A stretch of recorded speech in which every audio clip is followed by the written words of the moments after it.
Hello and welcome to Start the Beat with Sykes. My name is Sykes and this is my podcast. Before we get started, I just wanted to take a quick moment to thank everyone who checked out the last episode. If you're one of those people, I hope you enjoyed the conversation and thanks so much for coming back.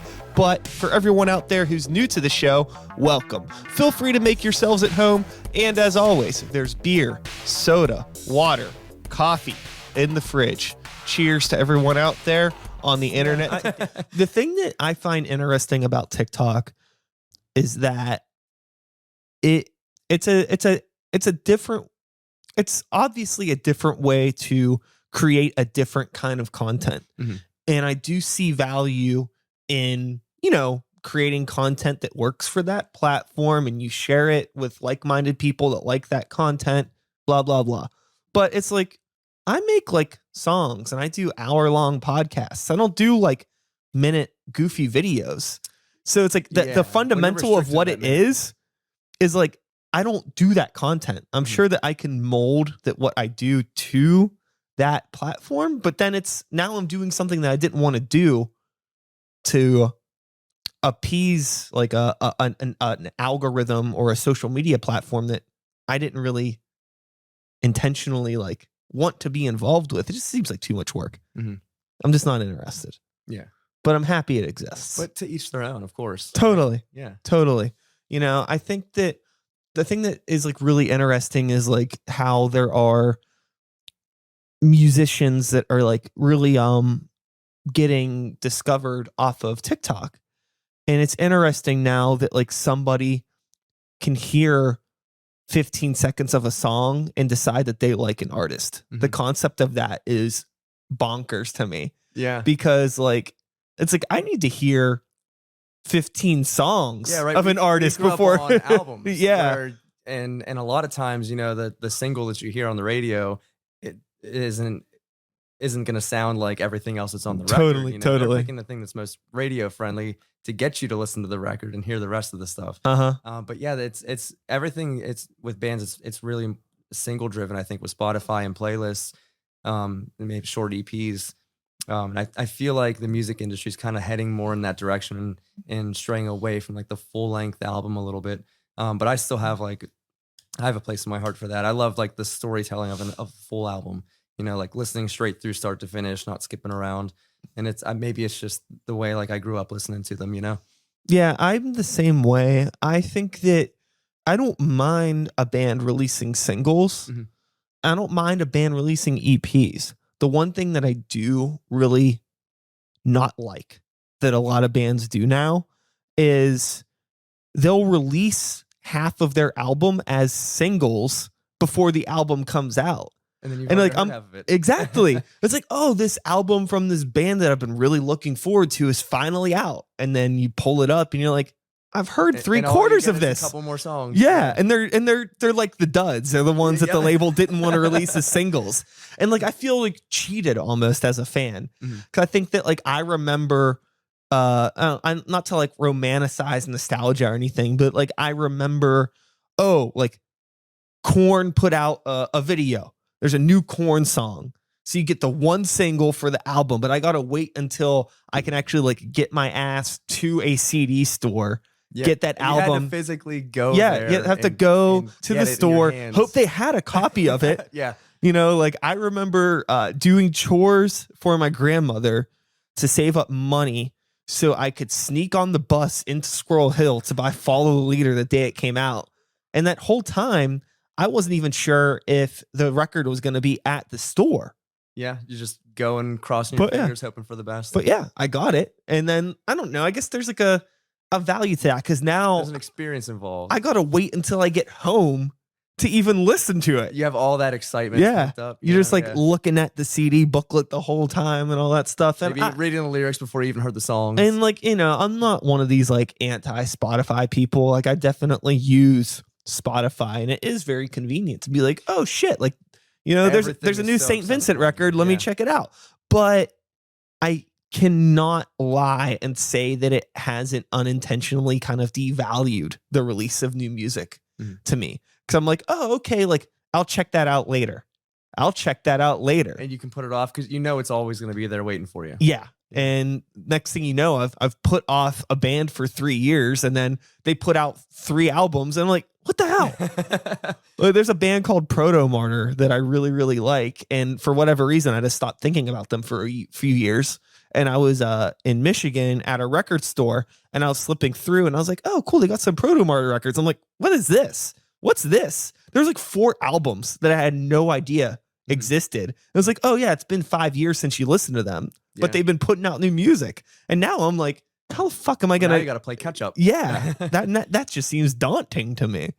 Now it's work. Yeah, it's too much, and I don't know. I mean, these are very, very, very silly problems, but Absolutely. But it's fun to talk about them. Yeah. It definitely has an effect on the way that I digest music now. Yeah, I think it's like that for everyone. It's especially like, look at our youth that they don't know what it's like to go to a record store and pick up the CD and like the experience you just talked about. Like that's all they know. So what's it going to be like at a time where there's this whole other new thing that I can't even imagine, when they're having conversations like we are about how they listen to music. And it's just funny to see like how things evolve, and it's like, what's going to come next? Yeah, I think, is it going to keep heading more in that direction, or is it somehow going to flip around? Because I know, like, I mean, there's a lot of nostalgia in like actual albums, the vinyls that a lot of bands are releasing. So it's almost like, as it's heading in that direction one way, it's kind of splitting off and heading into like the album, like the nostalgia out of that, and it's like it's kind of like splitting that way. Yeah, I'm curious to see, like, is it going to keep where's it going to keep going? I think that it's interesting, because having this conversation, we could have had this same conversation a decade ago, but it wouldn't have felt as like dramatic as it does now. And I think that kids these days, when I think the way that they're digesting music, I think like the fundamental feeling and what they're getting from that music, listening to a song on TikTok or Spotify, is really no different than us listening to it on the radio or on a Discman or however. I think the heart of it is still there. It just seems different. The only thing that is like interesting to me is like the value in music and what it takes to actually kind of like monetize your craft and how that's changing. I think that if you are an independent artist and you're releasing your music digitally and you're getting a lot of streams, you can make a pretty decent penny off of that. And the opportunity to share your music with the world is a lot easier now than it was back then. Like, Definitely you don't need has a lot of ups and a lot of accessibility. I think that if you can manage the business correct and also write good songs, which is the most important thing, number one, I think you can be pretty successful using modern means of distribution through digital things like that. Because even with stuff like Grey Walker and Normal Creatures, which are 2 bands that I play in, right? Like, we don't get a phenomenal amount of streams online. We're like mid-tier local bands, right? Yeah. But we've like paid for entire studio sessions. Like the EP that Grey Walker put out was paid for 1000% from our Spotify streams before that. So it's like, okay, like, we're not living off of this, but the band can live off of these streams. And again, our numbers aren't crazy, but like, we don't go through like a weird third party or anything. We just upload the stuff ourselves. We manage all of that shit, and the income comes. So I can't imagine being an artist who's independent, but getting like, hundreds of millions of streams. Like, that's a pretty decent chunk of change. Yeah. But the songs have to be good. And I think that that's something that does get overlooked now, because as an artist, you can't just be like a musician anymore. Like, you should have a TikTok account, and you got to know about business. You got to know all this other stuff. And it's like, okay, but like, when is the time for songwriting happen? And I think that there are a lot of people that kind of sidestep that because they want to be on tour right now. They want to have a music video right now. They want to look good on Instagram. But it's like, how about how you sound as a band? Like, it's really easy to look good online, but that doesn't mean that your band sounds good. Yeah, and when those people come and see you, if your band's not on that level on the stage, then what are you doing? Yeah. Like that's number one. The song's got to be good, and you got to be able to perform them well. I mean, if you're the live band, type. I mean, a lot of bands are strictly like studio bands where they're not really putting emphasis on their live shows. They're putting songs out mainly just to be listened to. And that's fine too. Yeah. But if you're going for that whole the touring and you want to put on a good performance, your song's got to be good, but you got to be able to deliver what you're selling online.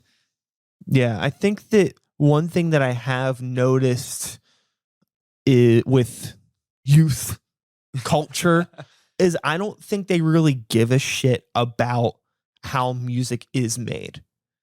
I don't think that it matters to them as much if it's like, even in a live aspect. I think, there's a lot of youth culture where like they're latching on to almost the personality and the social media aspects of a lot of these musicians, right? And the song, the live performance doesn't matter as much. Like, it could just be on a backtrack. People could be pretending to play. They don't care. It's more about like the lifestyle of that person that they seem to enjoy as a whole versus like me. Like, I still am this way. Like, I really don't want to know anything personal about any musician that I listen to. Like, I'm not interested in that. Yeah. I don't need to know the behind the scenes of all this stuff, it's kind of interesting that I do a podcast. It's kind of hypocritical for me to like talk to people. That's what with all this. But it's like, but like these are also like, like talking with people like you and other people I have on the show. It's like getting to know other artists. I think it's a little different because like that's from me as an artist. I think I do this podcast as like, it's an artist to artist. It's not like fan to artist, but like for things that I'm a fan of, like I don't want to know how the nuggets are made. Like, just give me the nugget. You kind of yourself, like me, have an eye inside that already and an understanding of how that works too. So that may be different for a typical fan that isn't a musician, that doesn't know all that behind the scenes stuff.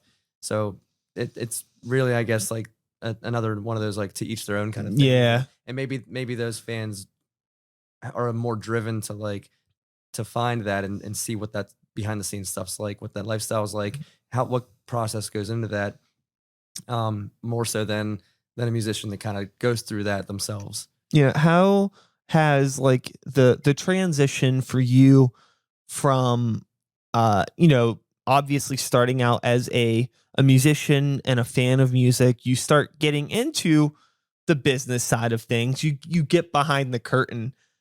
Has there been anything that's really changed the way that you observe or digest music as a fan as a result of like being behind the curtain? Is it harder for you to like just enjoy things now? Because I think it's part of being a musician is when you're at a show seeing a band. I mean, I think every one of us is guilty of, analyzing the show, absolutely, the performance, and like whether it's the stage presence, whether it's what they're actually playing, how clean or tight it is.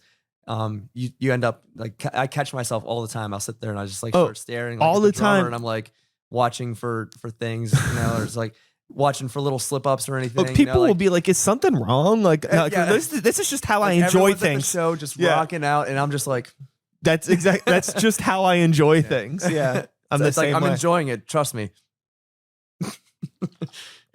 I was the same way. But you learn that way too. Yeah. That helps you become a better musician, seeing what they do. Maybe you learn something from watching them that is happening. Even when I went to Disney World a couple years ago, and I was the same way the entire time there, because the whole thing's a production, right? Oh, absolutely. So like to the extent that they don't call their employees, they call them cast members. Yeah. All of them. Yes. I was just like looking at every little thing, like, how do they do that? How do they do this? I can't get lost in the magic. It's like everything is happening for a reason, and I want to know what that reason is. And it's like, just have fun. I'm like, this is fun. Yeah. It's like, trust me, I'm having fun. I might not look like it, but I am. Yeah. But also, I think sometimes it can be annoying because if somebody asks me what I think of a certain thing, I'll probably, sometimes people will just kind of, when they ask you like, oh, like, what'd you think of the show? What'd you think of that movie? What'd you think of Disney?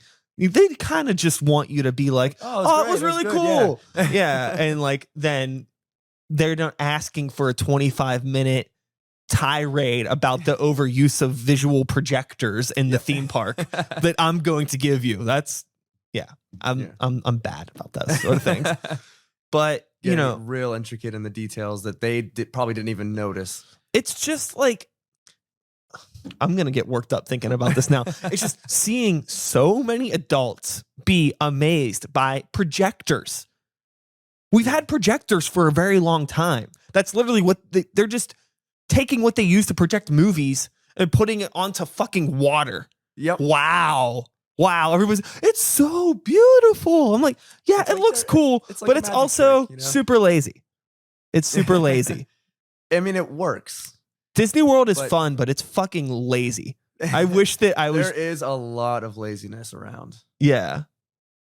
It's just like it amazes me with the amount of money that a company like that has and the amount of money that I mean, I paid to go there, so I know how much money they're taking from people that are going there, right?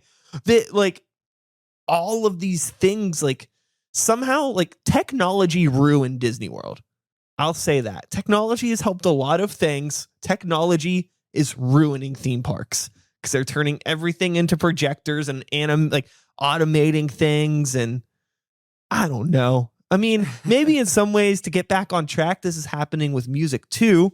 As a drummer, you know, somebody that's in the rock world, it's not too uncommon now for a lot of bands in the studio to just use like, you know, like sound replacements and drums and all that sort of stuff. The technology sounds so good now.